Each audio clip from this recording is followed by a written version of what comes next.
He is going to be executed. Not in secret, not in rage, in daylight. And everyone here already agreed. No one is arguing, no one is shouting, no one is trying to stop it. This is not revenge, this is law. He stands in the open, unbound, because there is nowhere to run. Not physically, structurally. The decision was made days ago, when his name was spoken and no one stood up fast enough. That was the moment he lost. Not now, not here. Here is only enforcement.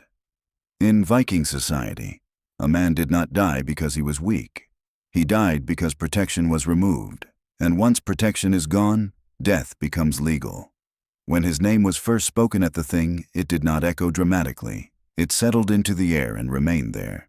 And that remaining was more dangerous than any shout, because once an accusation survives its first hearing without being crushed immediately, it becomes legitimate enough to be examined, and examination is slow erosion.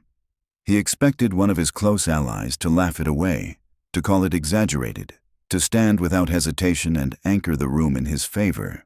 But anchoring requires certainty, and certainty requires willingness to stake one's own standing, and no one did so quickly enough.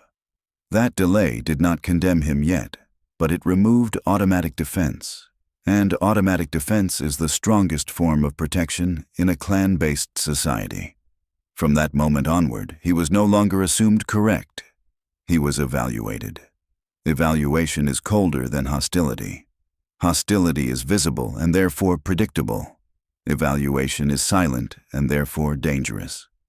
In the days that followed, he continued his routines, walking the same paths, working the same ground, greeting the same men. Yet every interaction contained a new calculation. Men listened more carefully to what he said, not to support him, but to weigh him. They measured tone, consistency, confidence. Confidence began to look like stubbornness. Calm began to look like concealment. He did not realize that perception was shifting from strength to risk.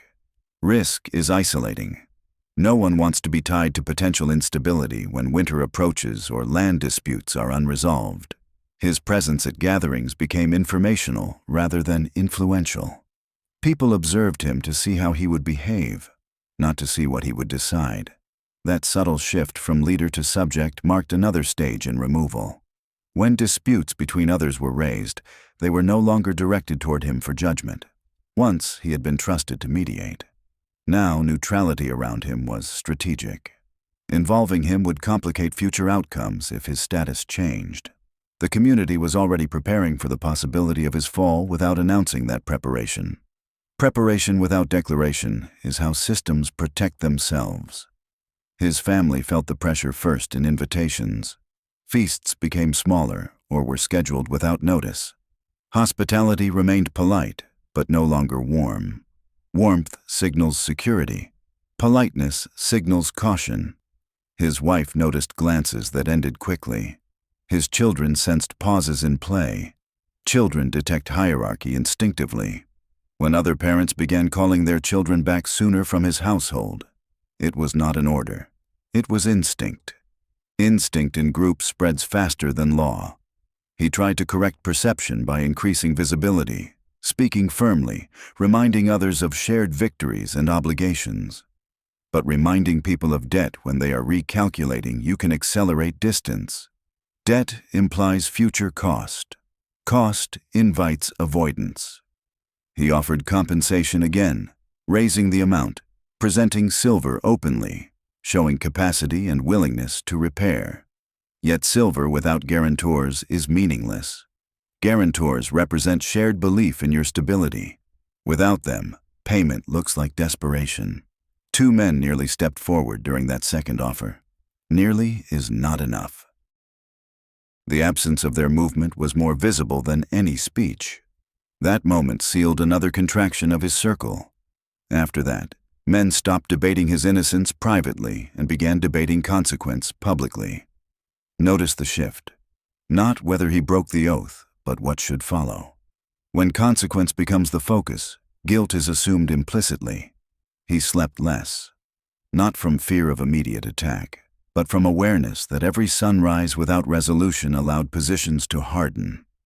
He considered leaving temporarily to cool tension, but temporary absence in a reputation-based society can look like admission. Staying was risk. Leaving was risk. Risk without protection is paralysis. When the outlaw verdict was finally declared, the tone was administrative. No one shouted approval. No one protested. It was delivered like weather. Outlawry removed his legal voice. He could not initiate claims. He could not demand restitution. He could not appeal injury. More importantly, others could not safely defend him without inviting suspicion.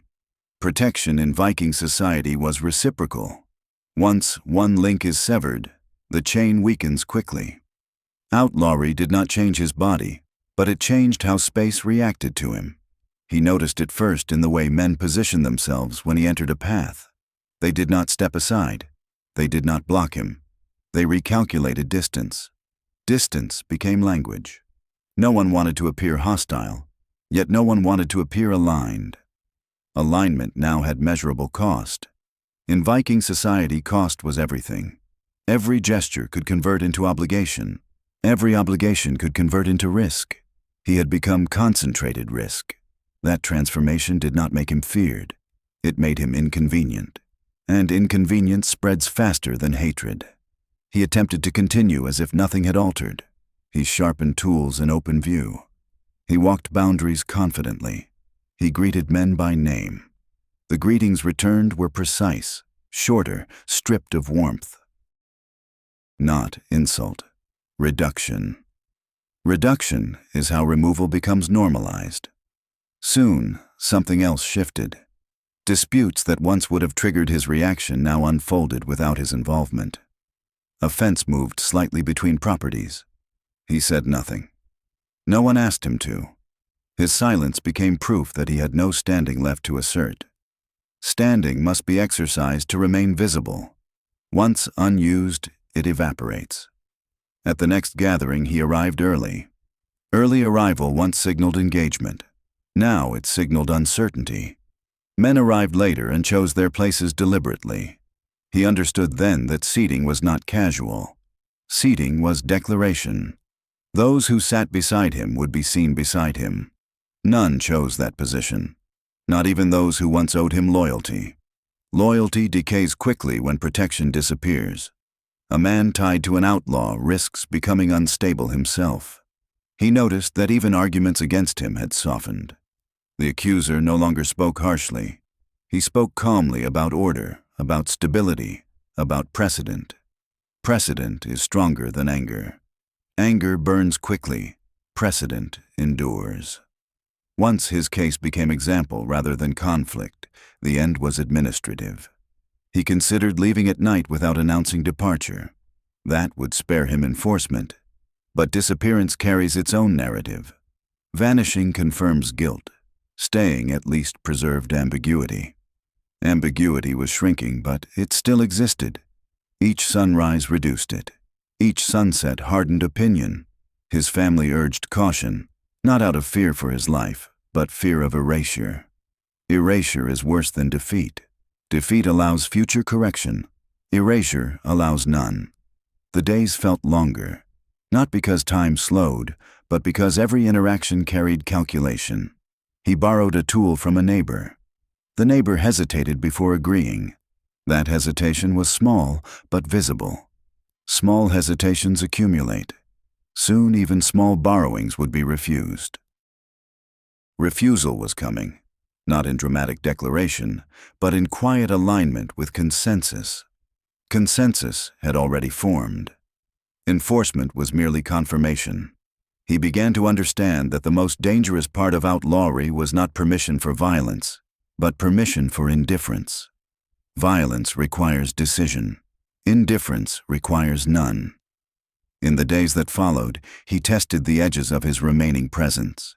He entered conversations deliberately, standing close enough to be heard. Men did not silence him. They responded carefully, as if speaking to someone already leaving. Their tone had changed. It was measured, final, almost instructive. He was no longer participant. He was audience to his own removal. One afternoon he attempted something deliberate. He offered help to a younger man repairing a roof beam. The offer was accepted after a pause, but others nearby watched. They were not judging the task. They were judging the alignment. When the work ended, the younger man thanked him formally, creating distance with courtesy. Courtesy is the final layer before exclusion becomes complete. Another evening he stood at the edge of a fire gathering. Laughter continued. Stories were told. No one told him to leave. No one invited him closer. That balance was precise. Expulsion would imply hostility. Inclusion would imply backing. So they chose the narrow path between. That narrow path suffocated slowly. He realized then that no one needed to raise a hand for him to feel erased. Erasure had already been approved. There was one more possibility, and he sensed it. If he could provoke open hostility, if someone struck him unjustly before enforcement, the moral alignment of the room might fracture. But provocation would confirm instability. Instability justifies removal. He did nothing. Doing nothing confirmed inevitability. Each option reinforced the same direction. The final narrowing came when a distant relative avoided his gaze entirely, not out of hatred. Out of preservation. Preservation is instinctive. When even blood ties retreat, outcome solidifies. The night before enforcement he slept briefly and woke before dawn. Not from fear, from clarity. Clarity that the structure had already absorbed his absence. By sunrise, he understood something few men articulate. He was no longer being judged. He had been categorized, and categories do not argue. They conclude. He understood then that the execution would not feel like punishment. It would feel like conclusion. And conclusion is difficult to fight because it implies inevitability. In Viking society, inevitability is constructed collectively. Once constructed, it does not reverse without cost to many. No one was willing to pay that cost for him. The morning enforcement arrived without signal because everyone already understood the threshold had been crossed. The man who stepped forward was not chosen for hatred, but for steadiness. Enforcement must appear controlled to preserve legitimacy. A chaotic execution would weaken the system it intends to strengthen. The circle formed deliberately, space to prevent frenzy. The act was singular and precise. No repetition, no spectacle. Completion requires minimalism. When he fell, the system did not erupt. It absorbed. Land was reassigned efficiently. Responsibilities redistributed. His family's survival was secured through transfer to another male authority, not as punishment, but as continuity. Continuity is prioritized over emotion. His name was recorded in memory, not as victim, but as confirmation that law supersedes individual strength. The narrative adjusted immediately. Children would hear that he once held standing but failed to maintain trust. That phrasing matters. Failure to maintain trust implies personal responsibility rather than communal aggression. The myth says Vikings were ruled by temper and blade, yet temper destabilizes survival networks. What preserved their society was collective agreement and willingness to enforce that agreement without visible chaos. The execution demonstrated that protection is conditional and that recognition, once withdrawn, converts a living man into an executable one without requiring rage. Long before steel touched him, he had been dismantled through hesitation, silence, distancing, recalculation, economic withdrawal, social repositioning, narrative simplification, and legal erasure. The blade was not the beginning of his death. It was the confirmation that he had already been removed from the structure that made him untouchable. And that is why the most dangerous moment was never the strike. It was the first silence after his name was spoken, when those who could have anchored him measured the cost and chose not to move.